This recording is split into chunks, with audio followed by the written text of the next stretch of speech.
Welcome back to college insider guys. मेरा नाम रणबीर है और आज की इस वीडियो में मैं एमआईटी यानी कि Manipal institute of technology Bangalore का कॉलेज रिव्यू करूंगा और बताऊंगा कि वहाँ की प्लेसमेंट, इंटर्नशिप, हॉस्टल कहाँ पे मिलता है और बैंगलोर में रहने के एडवांटेज क्या क्या होते हैं। तो ये सारी चीजें आप पता करेंगे। इसके लिए हमारे साथ जुड़े हुए इंदुज गुप्ता। सो इंदुज, आप ऑडियंस को हेलो कर देना और बताना कि आप अभी क्या कर रहे हो और किस ईयर में हो। Hello guys, my name is Nitish Gupta. I'm currently in my fourth year of BTech in Computer Science and Cybersecurity. I'm originally from Lucknow, Uttar Pradesh. So during my college, when I was looking for a college, gave the JEE exam, I gave PIT, I gave the NET, I gave KIT, EEE, and all the major private colleges entrance exams in which I got a few options. But my major choice, I got many of the options. I also got a seat in IIT, but it was like a metallurgy branch. But from my childhood itself, my main motto was to go into computer science. As a child only, I was pretty fascinated into computer science and stuff. So I thought, let's go into the computer science. Also, it was an emerging field since that time. So I thought, let's go for it. So I got it in Manipal Institute of Technology. So I saw the placements here. I saw the things, how it was going, the culture, the vibes, and all. The fest. I pretty much liked it. So yeah, I went for it. So that's pretty much it. सो इसके बाद start करते हैं सवालों की तरफ। तो सबसे पहले सवाल मेरा होगा कि क्या कौन से एग्जाम देने पड़ते हैं, क्या जेई का स्कोर कंसीडर होता है या कौन कौन से स्कोर कंसीडर होते हैं इसके लिए, और कौन कौन सी किस काउंसलिंग के थ्रू ये आईटीज में एडमिशन होता है। इसमें मणिपाल में एडमिशन के लिए you don't give a JEE examination. आपका जो एडमिशन होता है उनका अलग से एग्जामिनेशन होता है, एमईटी मणिपाल इंस्टीट्यूट। तो उसके बेसिस पे आपको मणिपाल के तीन main campus, four main campuses हैं। मेन कैंपस जो कि बैंगलोर में है, Udupi. Second one which is in Bangalore, जिसमें मैं अभी। थर्ड कैंपस जयपुर में है and the fourth one is in Sikkim. So based on कि आपकी वहाँ पे क्या रैंक आती है एमईटी में, आपको ये कॉलेज अलॉटमेंट होता है based on branches, based on whatever you. So इसके बाद चलते हैं। आप सबसे पहले एक सवाल होगा कि आपने चार जगह बताई, एक तो बैंगलोर वाला, फिर यूपी, और फिर जो भी दो जयपुर और सिक्किम। ऑर्डर क्या रखना चाहिए बच्चों को कॉलेज के ज्वाइनिंग ऑर्डर में, मतलब लोकेशन प्रेफरेंस और क्या क्या सोच के किस जगह जाना चाहिए। ऑब्वियसली यार, the oldest one is Manipal Udupi, जो सबसे पुराना मेन कैंपस है। तो सबसे टॉप पे तो आपका प्रेफरेंस वही होना चाहिए। The second one being the Bangalore campus, although it's new, it's like build जब 4 ईयर, चार पांच साल पहले ही। But the emergement in the engineering and the other degrees that's happening here is pretty amazing. यहाँ पे सारी जितनी भी कंपनीज जो कि मेन कैंपस के लिए आती हैं, वो सारी ही यहाँ पर भी आती है। It's like a sister branch to the main campus itself. तो आपकी जो डिग्री है वो भी इवन सेम ही है, सेम माही की degree. And the third one which you should go for is the Jaipur campus. Jaipur, it has a partnership with the government of Jaipur itself. So yeah, that's also pretty nice. So you can keep that third in the queue. And the fourth one being the Sikkim campus. Sikkim campus is like a complete different from the regular Mahi. It is like in the hills of Sikkim, and it's very beautiful. So, सो इसके बाद Bangalore campus की तरफ चलते हैं। तो सबसे पहले मेरा सवाल होगा कि बैंगलोर कैंपस में बंदा एंटर करता है तो इंफ्रास्ट्रक्चर कैसा है। अगर आपको डिस्क्राइब करनी हो इंफ्रास्ट्रक्चर की ब्यूटी तो कैसे डिस्क्राइब करोगे, सारे स्पोर्ट्स कॉम्प्लेक्सेस और बाकी चीजें। जी, मैंने जैसे बताया कि बैंगलोर कैंपस जो है वो है तो अभी नया ही 4-5 years का। बट एज जैसे उन्होंने ये बिल्ड किया है, the infrastructure is like amazing. The buildings and all whatever they have built, it's like pretty amazing. Like whatever the we have like common washrooms for the hostels which we have, the sinks and whatever the infrastructure, furniture, whatever they have is like pretty amazing. They're every year they're building new hostels, new buildings, which is like they recently also built a library. It's a very big library, a complete building for just a library, in which like a 3 to 4 floors ka library. There are multiple books. It's like a multi-story building. It's very nice. The infrastructure is pretty amazing. तो इसके बाद infrastructure की बात होगी। तो infrastructure में सबसे पहले जो है हॉस्टल्स की बात करते हैं। तो हॉस्टल्स में सबसे पहला सवाल होगा कि जो मैंने सुना है कि कुछ हॉस्टल्स कैंपस के अंदर है और कुछ हॉस्टल कैंपस के बाहर है। तो कौन कौन से हॉस्टल्स कैंपस के अंदर है और कौन कौन से बाहर है, और अलॉटमेंट का प्रोसीजर क्या होता है। अगर हॉस्टल्स की बात करें तो हॉस्टल जब जैसे कोई फ्रेशर होता है तो फिर बेस्ड ऑन उनकी एमिटी रैंक जो होती है उस पर वो अपने अलॉटमेंट्स खुलते हैं कि अगर आपकी रैंक जो है 5,000 से कम है तो आप पहले अलॉटमेंट के लिए जा सकते हैं, तो आपको बेटर हॉस्टल मिल जाएगा। एंड अगर आपकी 5,000 से ज्यादा है तो एक दिन बाद आपके अलॉटमेंट खुलेगा, उसके बेसिस पे जो ओपन है आप you can just go for it. But for the senior student like the second, third, fourth years, it's according to the CGPA. So what you can give a preference list, कि आपको जो preference list है आपके, आपको अगर single room चाहिए, double room चाहिए, triple चाहिए, तो बेसिस आपकी जो आप अपना प्रेफरेंस लिस्ट दे सकते हैं और आपकी सीजीपीए के according the room will be allotted to you.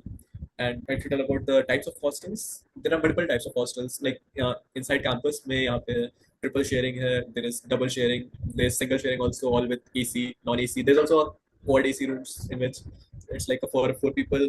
Uh, Plus they have attached as well as common washrooms का options. So if you talk about the infrastructure of the hostels, like it's pretty nice based on the other जो बैंगलोर में colleges हैं उनसे comparison में the infrastructure of these hostels in our college बहुत अच्छा है। सो इसके बाद बात करें कि उसकी कनेक्ट कनेक्ट करने के क्या क्या ऑप्शंस मिल जाते हैं। क्या बच्चे बस से आते हैं, कॉलेज द्वारा प्रोवाइड होते हैं, या फिर अपनी जो टैक्सी या बाइक जो भी सर्विसेज वहाँ अवेलेबल होती है उसको करके आते हैं वहाँ पे उस कैंपस के अंदर। तो जो ऑफ कैंपस हॉस्टल्स हैं उनके लिए अपने पास वी हैव बस transport that getting available by the college. तो कॉलेज से ही दिन में 2 या 3 बार जो है हर वक्त हॉस्टल की तरफ जाती है बस, और शाम को आने के भी 2-3 बार आती है। बाकी ये तो केवल जो है हॉस्टल्स के लिए है। बाकी जो ऑफ कैंपस बच्चे रहते हैं डे स्कॉलर्स, वो भी बस कॉलेज की बस सर्विस चलती है, उसके थ्रू अपने अवेल कर सकते हैं। तो ये जो बसेस हैं ये ऑल अक्रॉस द सिटीज जाती रहती है अलग अलग इनके राउट्स। और क्या सारे जो गर्ल्स के हॉस्टल्स हैं वो इन कैंपस हैं? हाँ, गर्ल्स के सारे हॉस्टल एक कैंपस है, बॉयज के हॉस्टल बस जो है। तो इसके बाद बात करें कि हॉस्टल्स के अंदर क्या रूल्स और रेगुलेशन होते हैं, लाइक वार्डन की तरफ से या फिर अथॉरिटी की तरफ से? रूल्स के बारे में बताऊँ तो रूल्स चिल काफी चिल तो है, बट एक प्रॉब्लम है कि there is a rule of like 9:30 you have to be back into the hostel after, if you are out you can go out like in the day time. There is not a problem as such कि आपको अगर कई बार जाना है आप एक sign करके या अपना बायोमेट्रिक स्कैन करके आप कभी भी जा सकते हैं, कभी भी आ सकते हैं। But like after 9:30 at night तो आपको 9:30 तक आपके कैंपस के अंदर होना पड़ेगा। And after 11:30 you have to be inside your own hostel. After 11:30 there is curfew timing up till morning 6, तो आप उस टाइम पे अपने हॉस्टल के बाहर नहीं जा सकते। And if about rules and regulations, the inflammatory substances basically जो होते हैं वो अलाउड नहीं है। kettle then there is iron and all, you have to take special permission for all of this. तो क्या आईडी मतलब फेस आईडी भी यूज करना पड़ता है, या लाइक 11 के एंट्री के बाद सबको अटेंडेंस लगानी पड़ती है, ऐसा कोई सिस्टम बना रखा है इन्होंने? तो जैसे रात को होता है अपने 9 बजे से लेकर 11:30 बजे तक आपको बायोमेट्रिक एक टाइम देना होता है हर दिन। तो बायोमेट्रिक के लिए हर हॉस्टल में there are like face scanning system, जो कि आप वहीं पर स्कैन करना होता है। अगर अगर नहीं करते हैं तो फिर एक कई बार बच्चे भूल भी जाते हैं, तो फिर उनका वार्डन का अपने को कॉल आता है कि आपने आपकी बायोमेट्रिक मिस हो गई, आप आके कर दीजिए। और इन केस अगर कोई मिस कर जाता है तो there is a fine system for that. So basically a person who misses the biometric gets a 300 rupees का फाइन। तो इसके अलावा बात करें कि हॉस्टल्स के अंदर क्या क्या फैसिलिटीज मिल जाती है, लाइक नाई की दुकान या फिर सैलून, उसके अलावा धोबी और बाकी क्या क्या फैसिलिटीज मिल जाती है, रीडिंग एरिया? यहाँ पे सारी मेन मेजर फैसिलिटीज अपने पास अवेलेबल है। वी हैव लॉन्ड्री सर्विस कि हम हमें को जब हॉस्टल में चेक इन करते हैं स्टार्टिंग में we get a laundry bag, जिसमें कि whatever the stuff whatever the clothes that we keep with us, हम एक बारी में उसको at a time 6 KG submit कर सकते हैं उनको। And they give it like in 1 or 2 days all of it पूरा धो के और प्रेस आयरन सब कुछ करने के बाद मिल जाता है। बाकी इफ रीडिंग रूम्स के बारे में बताएं तो every floor has like 2 to 3 common rooms जाके प्रॉपर रीडिंग रूम्स टाइप के बने हुए हैं, आप जाके वहाँ पे पढ़ सकते हैं, दोस्तों के साथ बैठ सकते हैं। Yeah that's pretty much about it. Also there are like if you can't give for the laundry service, there are also ironing place you can अपने कपड़े ले जाके वहाँ पे आयरन करवा सकते हो, क्योंकि as the iron isn't allowed in the hostel itself. Also there is a thing called campus mart, वो बेसिकली एक ग्रोसरी स्टोर टाइप का है अपने कैंपस में ही। आप वहाँ पे जा सकते हैं, कुछ भी ग्रोसरी वगैरह खरीद सकते हैं, ये सब कुछ कैंपस के अंदर ही है। Also in campus we have multiple stores, like हमारे पास अंदर ही डोमिनोज है, हमारे पास अंदर ही सबवे है। So all of these things are also there are और भी कई सारे हैं जो कि अगले सेमेस्टर से आने वाले हैं। सो या इट्स प्रीटी गुड। सो इसके बाद बात करें कि लाइक आपने बताया कि 11 बजे के बाद कैंपस के अंदर हो जाना, लेकिन बहुत बार एग्जाम टाइम होता है, तो जैसे 2 बजे 3 बजे 4 बजे तक बच्चे जग रहे हैं एग्जाम के लिए, तो वो फूड फूड वगैरह कैसे अवेल करते हैं एग्जाम के टाइमिंग में? क्या स्विगी जोमेटो करते हैं या फिर अंदर कोई कैंटीन है जो नाइट कैंटीन है, ऐसा कुछ? ये स्विगी जोमेटो तो आप दिन में किसी भी टाइम पे मंगा सकते हैं, तो वो तो कोई दिक्कत नहीं। पर रात को जैसे होता है तो रात को ये आप वहां से कुछ नहीं मंगा सकते। But there is a thing that is inside called as change pay. There is a app जो कि ये लोग यूज करते हैं, आप उस पर कोई भी टाइम पे रात को अपना ऑर्डर प्लेस कर सकते हैं। हमारे पास बेसिकली 2 मेस है और एक वेंडर है, ब्लू शेफ्स टच और येपी कॉर्नर एक है। तो आप इनसे कभी भी रात को कोई भी टाइम पे ऑर्डर कर सकते हैं, and like in half an hour और वो आके डिलीवर कर जाते हैं। काफी सारे ऑप्शंस होते हैं उनके पास। तो इसके बाद बात करें कि फीस स्ट्रक्चर क्या होता है हॉस्टल्स का फीस स्ट्रक्चर? हॉस्टल्स का fee structure varies around 1.8 lakh से 3 लाख के अराउंड तक। It can also rise up if you आप ले रहे हैं सिंगल रूम अटैच वॉशरूम तो 3.5 तक भी जा सकते हैं, बट या इन एवरेज अराउंड 2.5 लाख तक में रहता है। तो इसके बाद होगा कि मोस्ट ऑफ द बच्चे क्या प्रेफर करते हैं, like single room, double room, AC, non AC, क्या प्रेफर करते हैं? मोस्ट ऑफ द बच्चे, क्योंकि ये बैंगलोर में वेदर एज यू नो बहुत अच्छा रहता है कि कभी कोई एसी की ऐसी इंपॉर्टेंस नहीं पड़ती जरूरत। तो मोस्ट ऑफ द बच्चे जो यहाँ पे सबसे ज्यादा प्रेफरेंस लगती है वो रहती है डबल नॉन एसी की, क्योंकि डबल नॉन एसी में ज्यादा लोग भी नहीं होते हैं और वाइब अच्छी रहती है। तो इसके बाद आप ये बात ही कर रहे थे कि फूड वगैरह ऑर्डर कर सकते हैं, तो मेस की बात करते हैं। आपने बताया 2 मेस है, जैसा एक मैंने सुन रखा है, एक तो 2 मेस करके कुछ नाम है और दूसरा एक लूडा और शेफ सेफ टच। करके नाम है। हाँ सर, तो पहले तो बात करेंगे कि दोनों का एक अगर आप कंपैरिजन ड्रॉ कर पाओ कि कौन सा मेस में क्या क्या चीजें रहती है मेन्यूज में, और कैसा रहता है दोनों के मेस में फूड का क्वालिटीज? बस अगर मैं बताऊं तो खाना इवेंचुअली काफी अच्छा है दोनों में, मतलब कंपेयर टू अदर बैंगलोर के कॉलेजेस। यहाँ पे वेंडर्स जो है वो कंपैरिजन में काफी अच्छा है। There are varieties of south Indian as well as north Indian food that they give. So हफ्ते में 3 times there is chicken and paneer. So in the other 3 days also it's some vegetation something.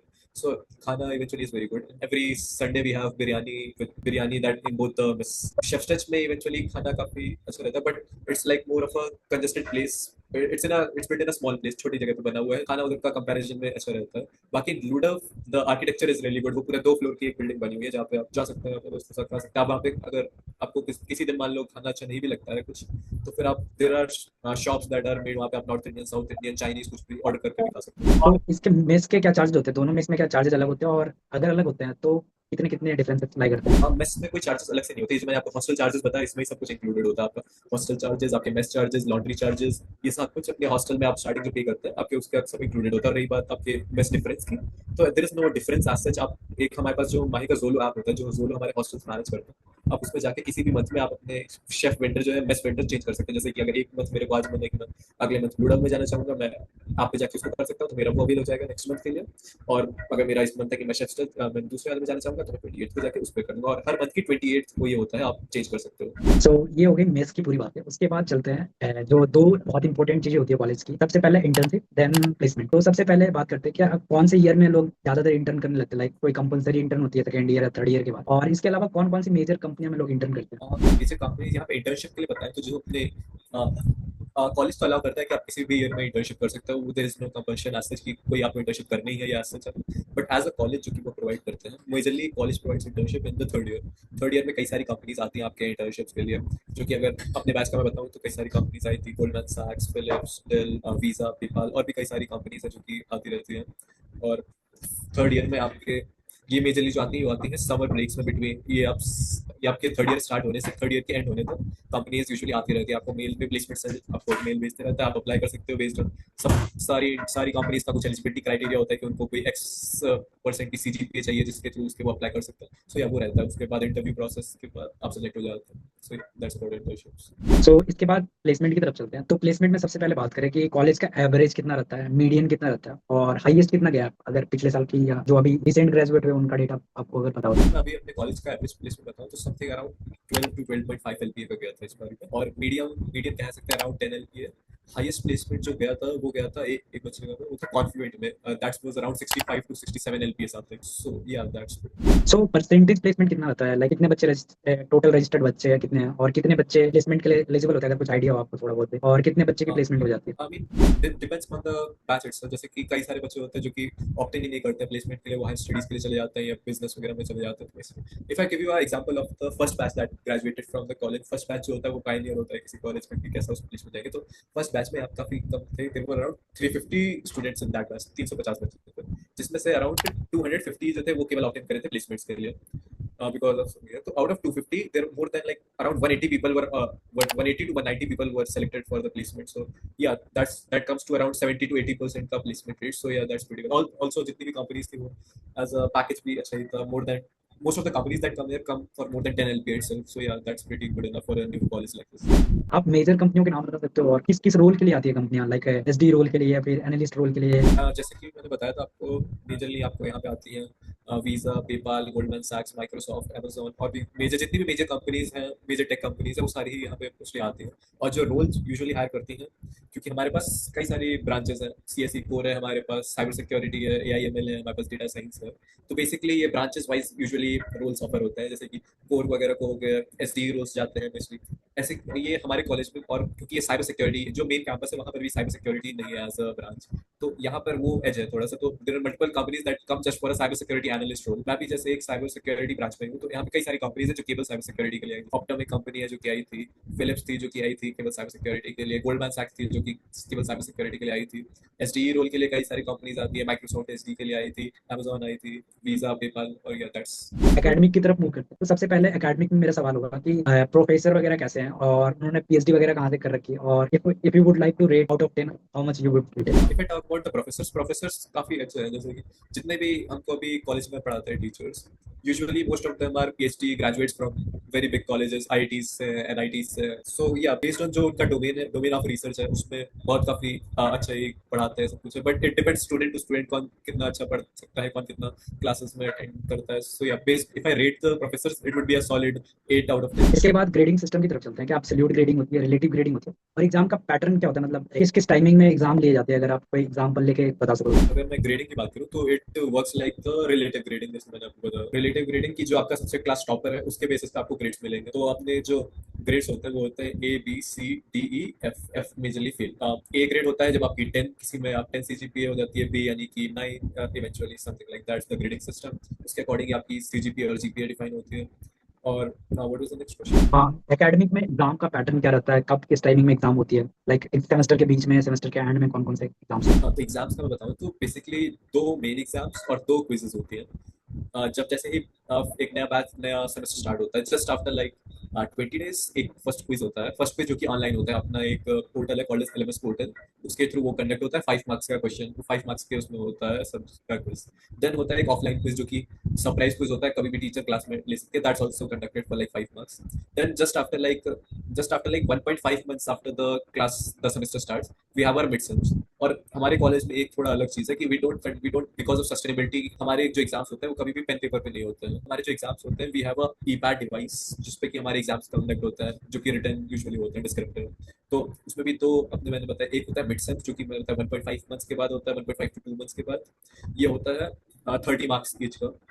Then last में अपना जो होता है, उसके बाद होते हैं अपने असेसमेंट्स होते हैं, जैसे कि आपको प्रोजेक्ट थीसिस सबमिशन होता है, कोर्स कंप्लीशन वगैरह का होता है, तो उससे आपको 10 मार्क्स एक्स्ट्रा मिलते हैं। फिर लास्ट में जस्ट आप during the semester and there is the final examinations जो कि सेम उसमें ही होते हैं ई पैड पे, वो होते हैं 50 मार्क्स के। तो इन टोटल हमारा ये 100 मार्क्स का एक सब्जेक्ट होता है।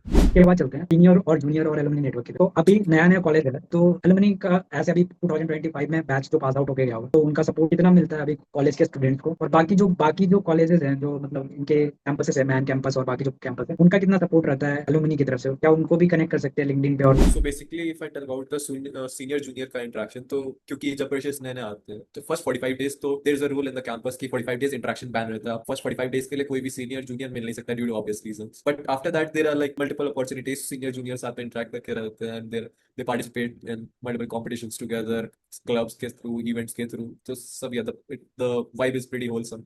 And if I about the alumni, although the campus is pretty new, but as it's the sister campus of the main campus, तो जो भी मेन कैंपस के alumni हैं उनका सबका सपोर्ट मिल जाता है। तो if you have any business idea, if you have something, आप डायरेक्टली किसी भी मणिपाल alumni को रीच आउट कर सकते हैं, दे हेल्प यू आउट, आपको जो भी हेल्प चाहिए इन placements, in any entrepreneurship advice और एनीथिंग। सो इसके बाद आप एंटरप्रेन्योरशिप की बात ही कर रहे थे, तो अभी जो है कॉलेज के अंदर क्या सपोर्ट सिस्टम है एंटरप्रेन्योरशिप को लेके, स्टार्टअप को लेके? अपने कॉलेज में ही they have this E cell, अपने E cell MIT Bangalore, so they are doing pretty well. तो अगर आपके पास कोई भी स्टार्टअप आइडिया है एज अ स्टूडेंट, तो फिर आप उनके पास जाके लेके जा सकते हैं। There is a thing in Manipal for all of the campuses college Manipal bio incubator, they are वो अभी इस साल अपने ही भी कैंपस में आ गए। तो अगर आपके पास कोई भी आइडिया है कुछ अच्छा जो कि आप startup as a startup pursue करना चाहते हैं, आप वो जाके पिच कर सकते हैं कॉलेज प्रीमाइसेस को।